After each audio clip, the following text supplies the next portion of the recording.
Welcome back to the program, everyone. I am thrilled to have my friend Marissa Fox-Foley on the program today. Marissa is the CMO and Communications Officer at Choreo, where she's been for the last 3+ years. She spent 10 years as senior marketing leadership roles at both Cetera and LPL. She did a stint of 4 years in the healthcare industry and came back to wealth after that. Marissa, welcome to the program. Thanks for being here. Fill in any gaps I may have missed.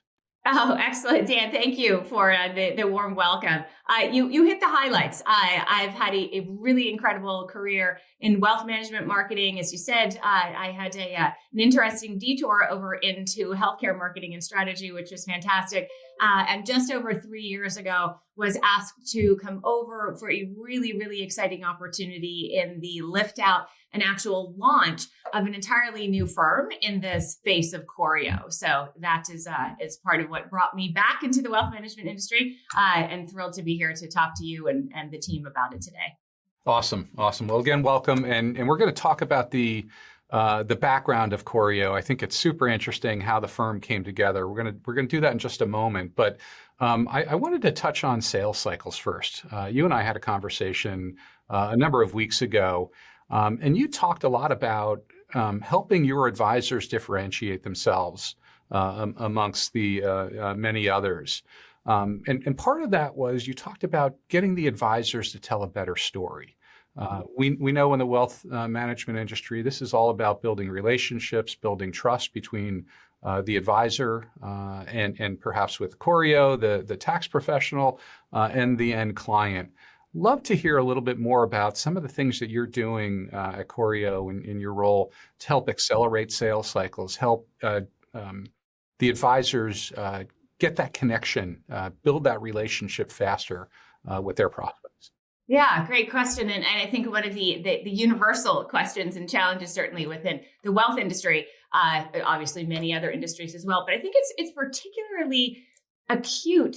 And the opportunity within wealth is so fascinating because the path of wealth as an advisor of wealth management and also as a client it's not linear. So there are so many inflection points and touch points that wealth advisors and clients need to be acutely aware of as they are coming together in the formation of their relationship, right? So when we think about shortening the sales cycle, there's really a number of components.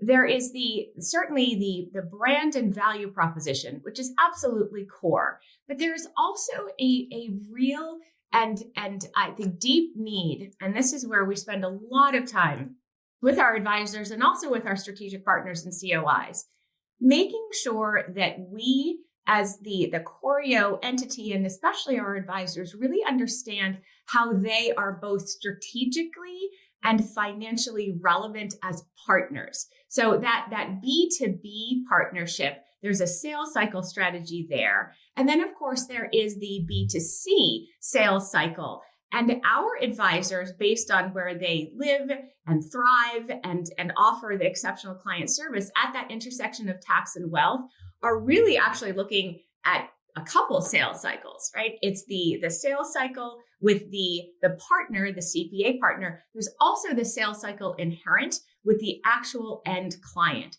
So what we have built our organization around are the principles of being extremely thoughtful and very diligent about how we can operationalize and use the value proposition very distinctly and discreetly to help shorten that sales cycle and look for those points of not only relevancy, but surprise and delight, right? Of thought leadership, of being one step ahead of where a trend might be or a client interest or pain point might be. And that's part of what makes this such a fascinating construct, is because there is an enormous amount of not only activity, but opportunity, right? So from the strategic imperative to really be thoughtful about how we approach a sales cycle and how we approach a relationship cycle is really critical, right? From just the strategic underpinning.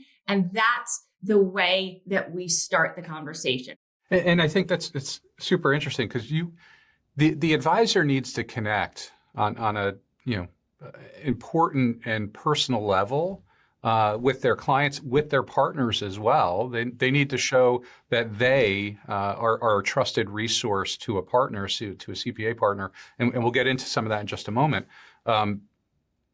To enable that trust from that partner to refer that client to them. That's right. And then when that client shows up, they need to effectively meet the client where they are. Make sure they understand what challenges they may be facing, opportunities that may be in front of them, whether it's from a wealth perspective, perhaps from a tax or just planning perspective. Mm-hmm.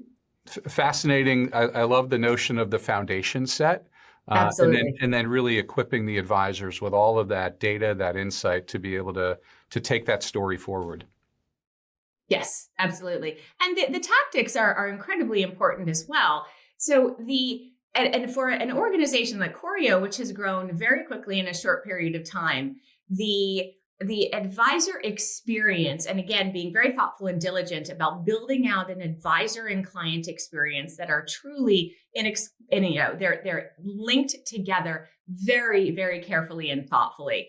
And we have clients who span all stages of life and wealth. Therefore, our platform and our own respective value propositions needs to appeal to a wide range of client types. And we have, again, advisor practices all over the country who have very core specialties. And not every practice looks exactly the same. And that is okay. In fact, for us, that's an incredible opportunity because internally and from the home office team, it challenges us to make sure that what we are actually putting out to market is differentiated enough, but relevant enough for our own advisors to not only use, but be able to thrive within their respective markets. So again, you can certainly tell I'm incredibly passionate about the opportunity and within the space and the warm embrace that I have seen really across the industry, but particularly within Choreo, that our advisors have to be able to tell their own story as independent advisors is just fantastic. Love it. So you said a couple things, and I want to share one word, and then get into the background story, which I think is fascinating. But you said Choreo's growth has had a lot of growth over a short period of time. Yeah. And you put together a strategy, and you use the word thoughtfully, and I would say deliberate. And I think that goes to sort of the founding story, perhaps, of Choreo. Maybe you could tell us a little bit about how the organization came together. It was really this connection between planning and tax. And yes. Maybe you could tell us a little bit more about the background and how the firm came together. I'd love to, because the origin story, everyone loves a good origin story, right? So the Choreo was actually the foundation of Choreo, the product of Choreo as an independent RIA, was the result of a lift out of the wealth management business of RSM, which is a very large accounting firm. In 2022, so this is February of 2022, Choreo was lifted out of RSM and rebranded as a standalone independent entity. So we're a little over 3 years old, and the growth trajectory, and this is again where the opportunity set, and I think that intersection from a strategy and a trend is incredibly valuable right now. Our acquisition opportunities and the interest in the story and joining Choreo has been really wonderful. We were warmly welcomed into and by the industry.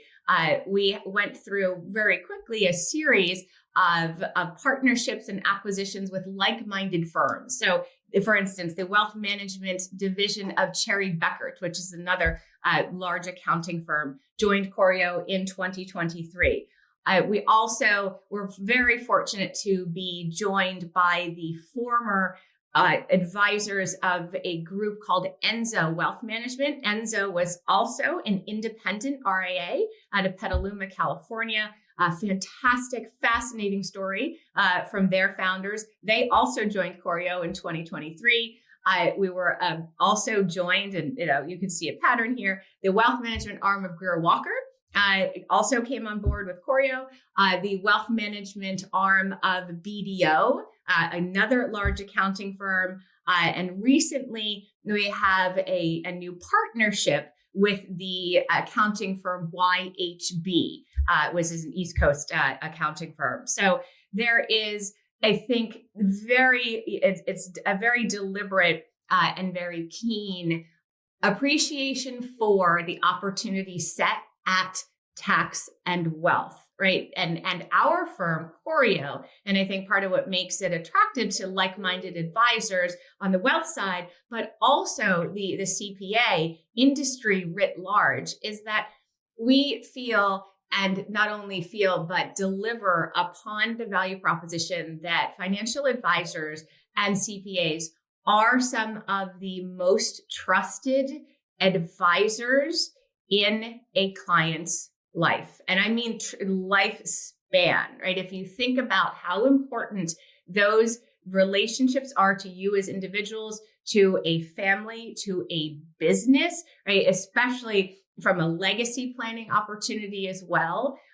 It's incredibly important to be able to have the advisors, plural, who serve you in that capacity, working very, very closely together.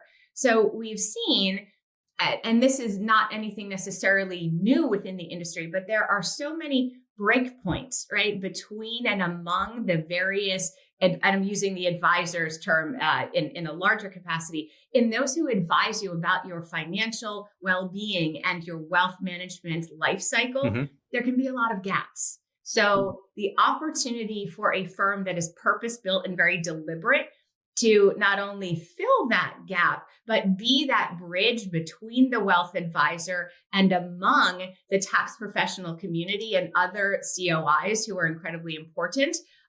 The word quarterback has been used before. It's a little overused, certainly within the wealth space.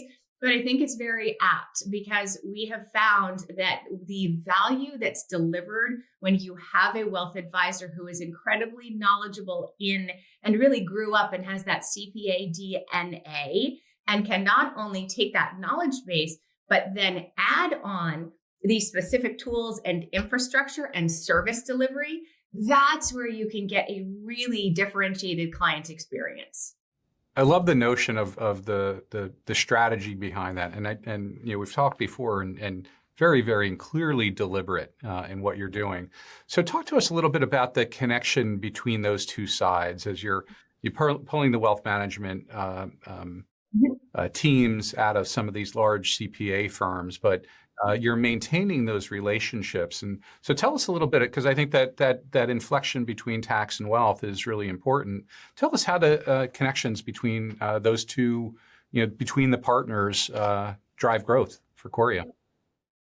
Absolutely. And again, you will use the D word very deliberately.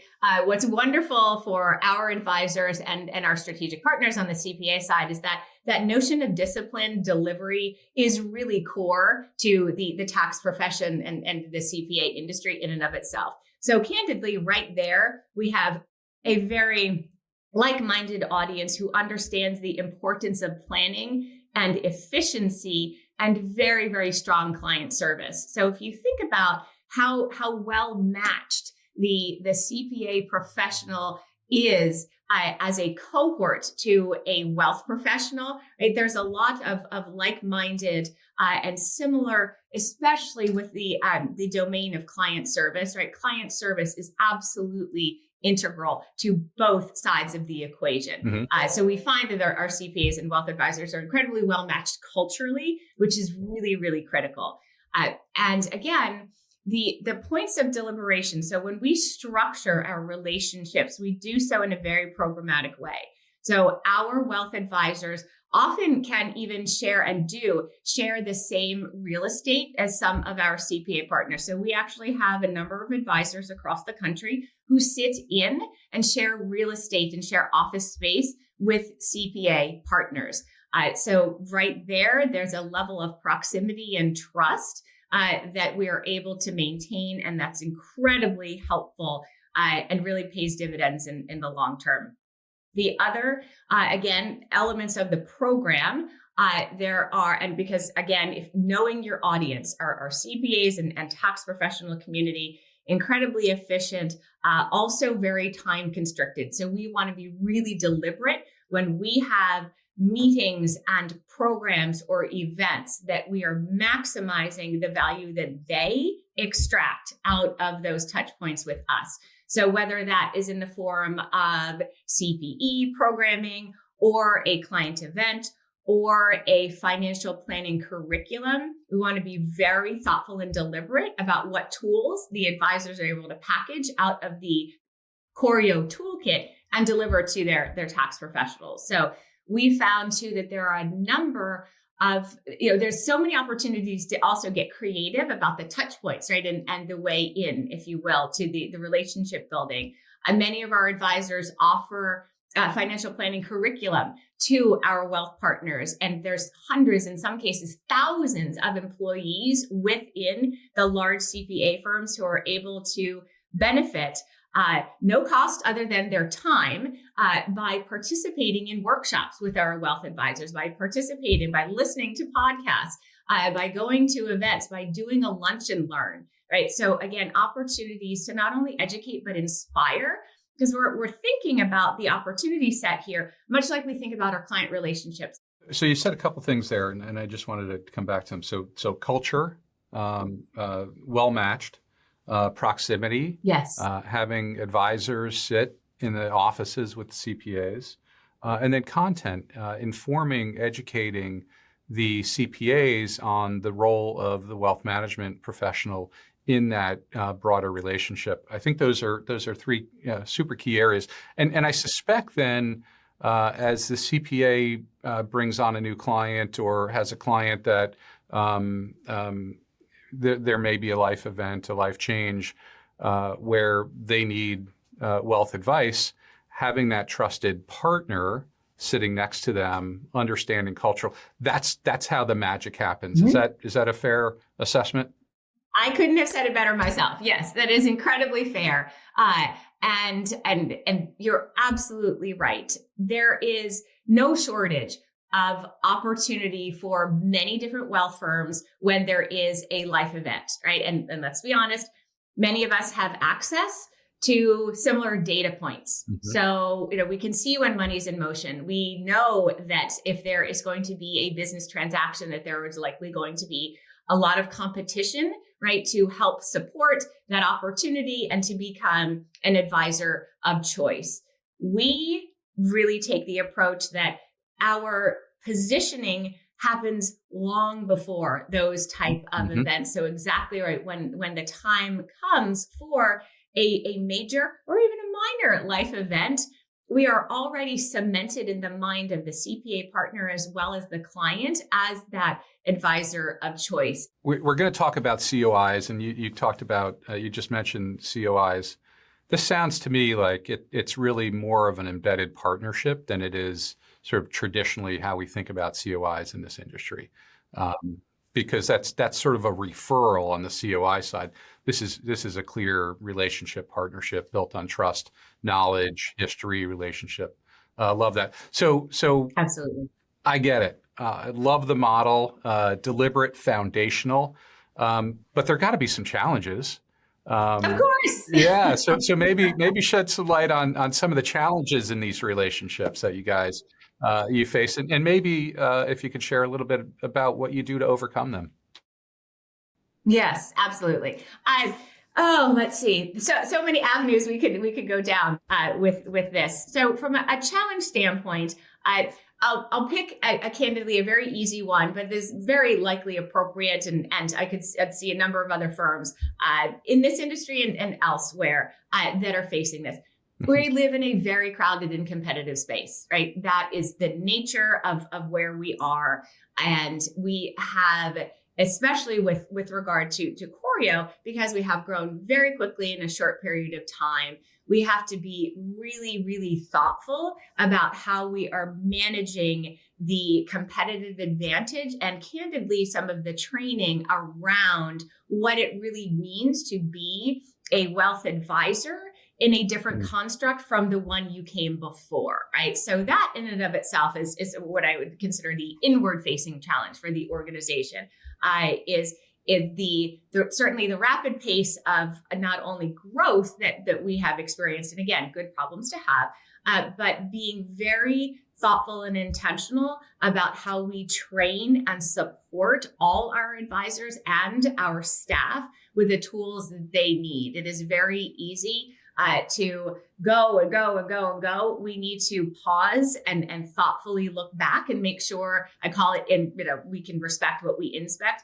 We need to really make sure that as we're on a fascinating and an exciting growth trajectory, that we are grounded in the basics of what is making a successful long-term enterprise. So I think that is certainly a challenge.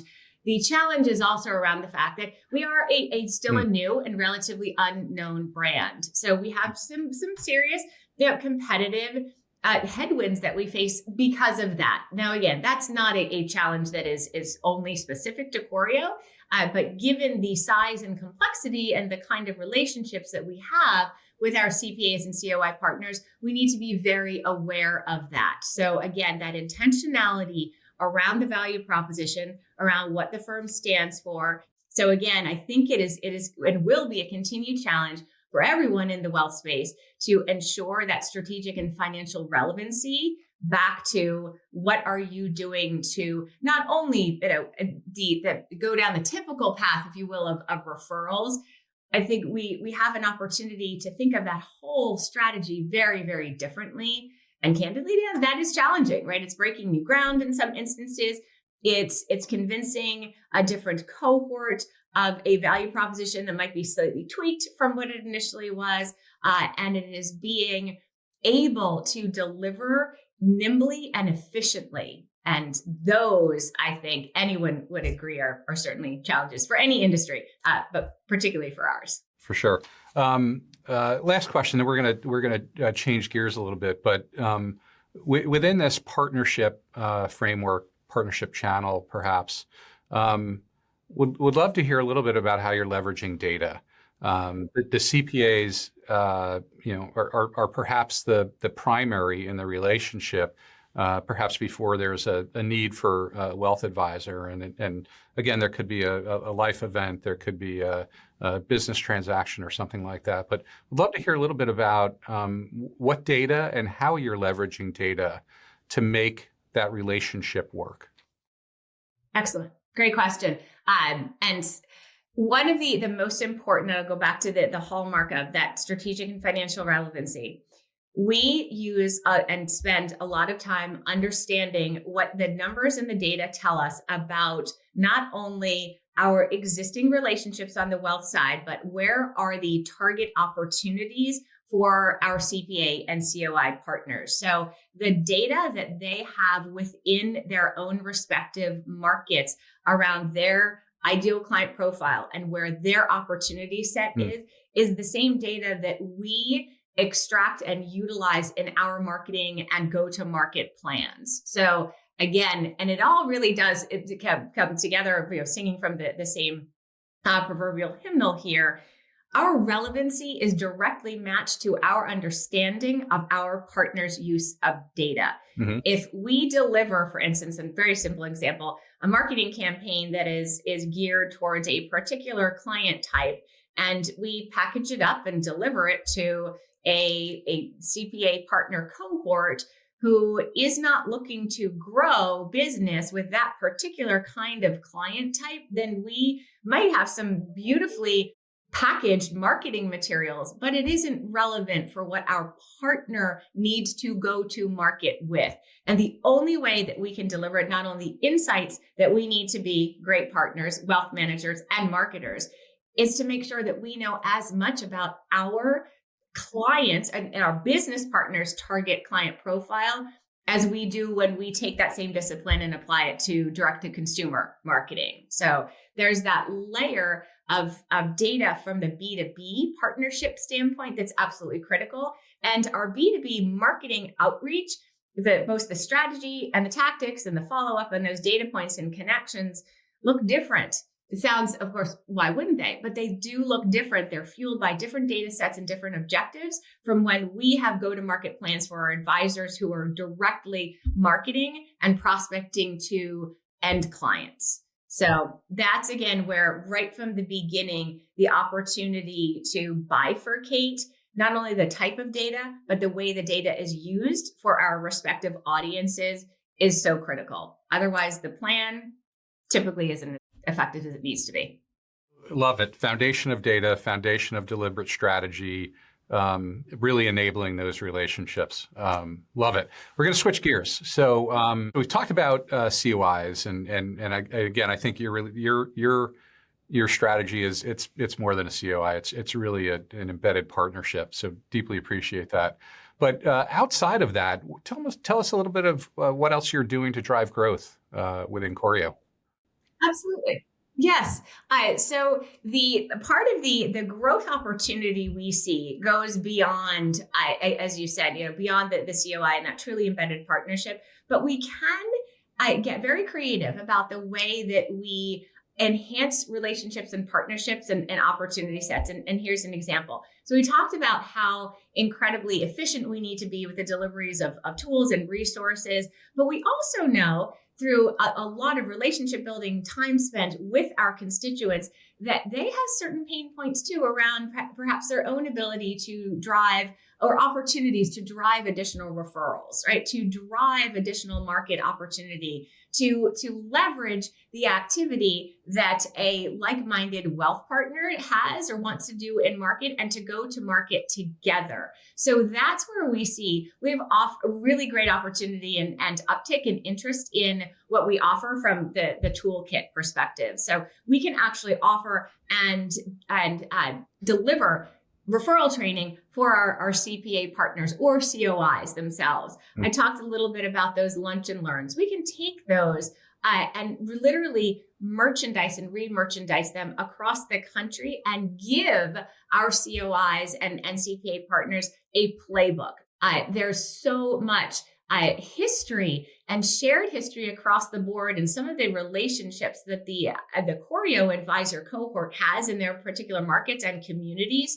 So we are taking and augmenting what they already do so well locally and making those touch points and connections and best practices and introductions to other advisors across the country for brainstorming and in some instances the opportunity to go to market together. So this has been one of the most rewarding aspects of the opportunity and what we still continue to see here at Choreo is that from all disciplines, from wealth advisors who have CPA and CPA and CIMA designations, highly technical and unbelievably deep bench strength and expertise in tax.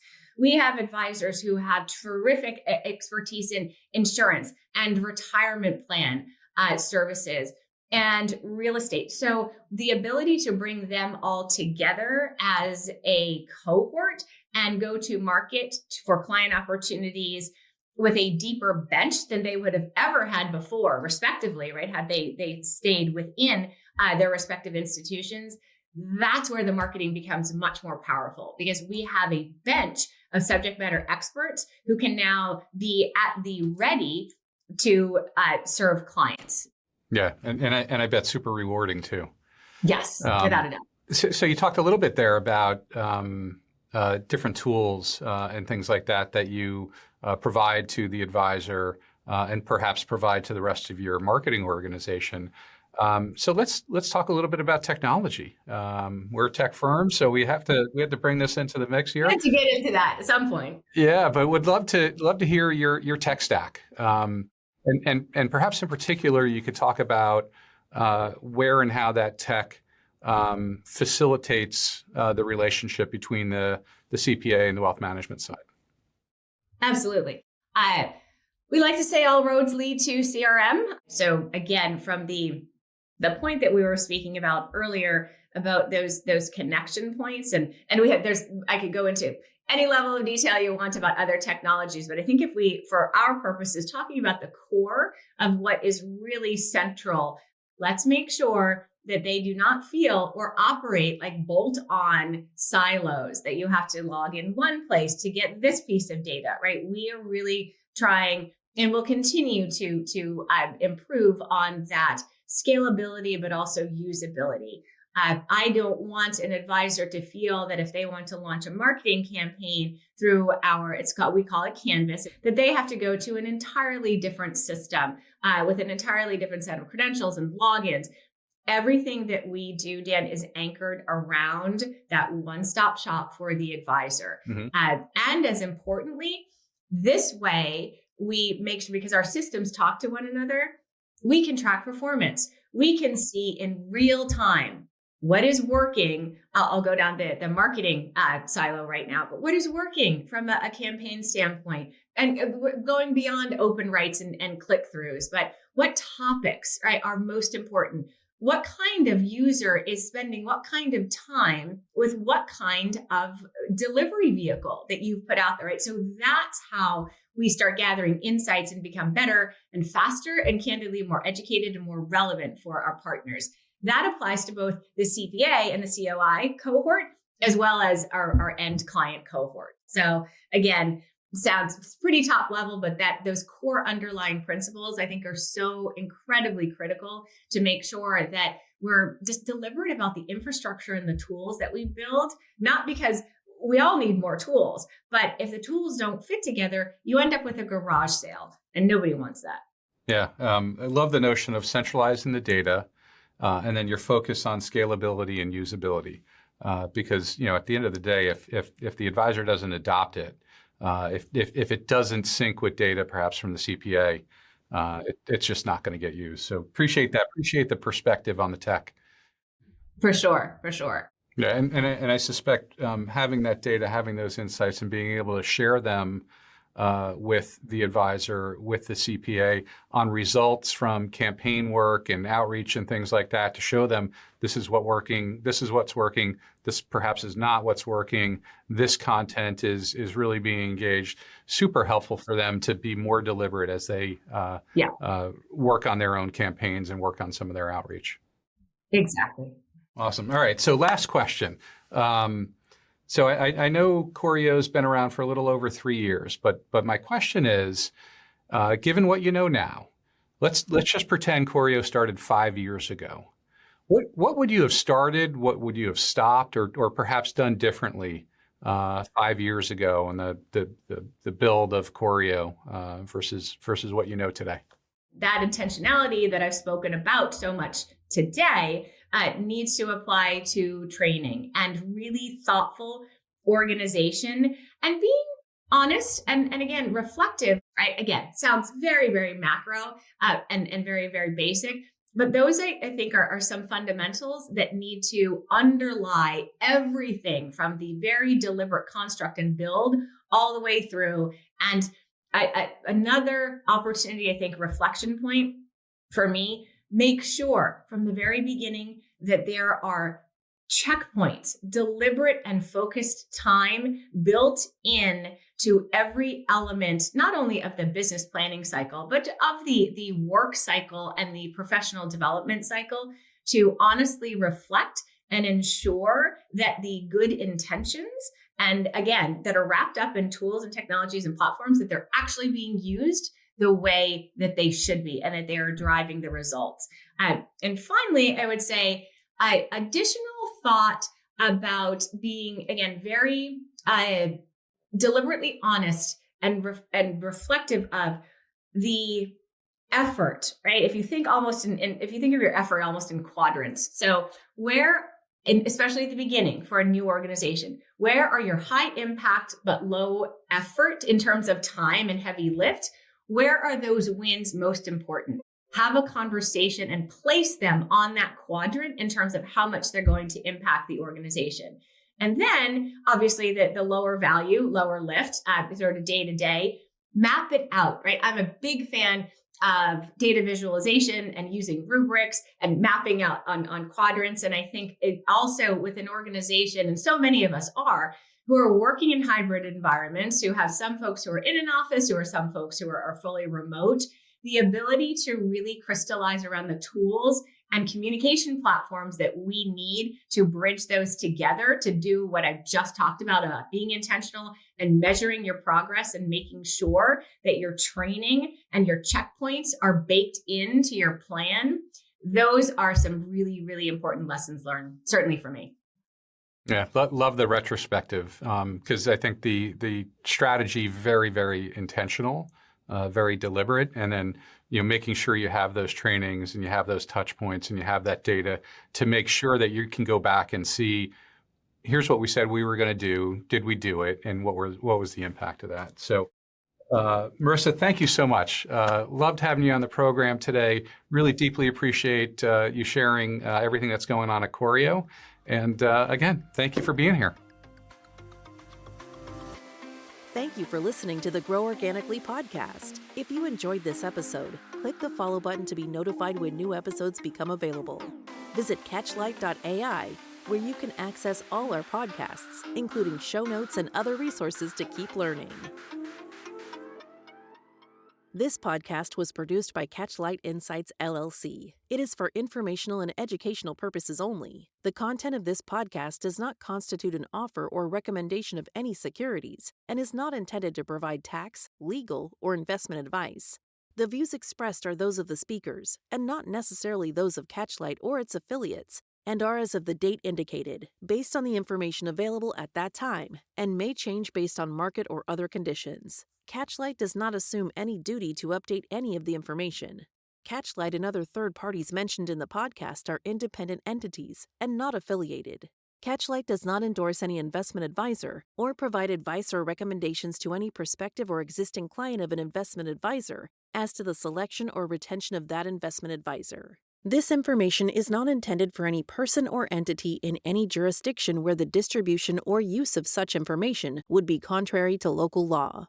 Third-party trademarks referenced herein are the property of their respective owners. All others are the property of Catchlight Insights, LLC. Copyright 2025, Catchlight Insights, LLC. All rights reserved.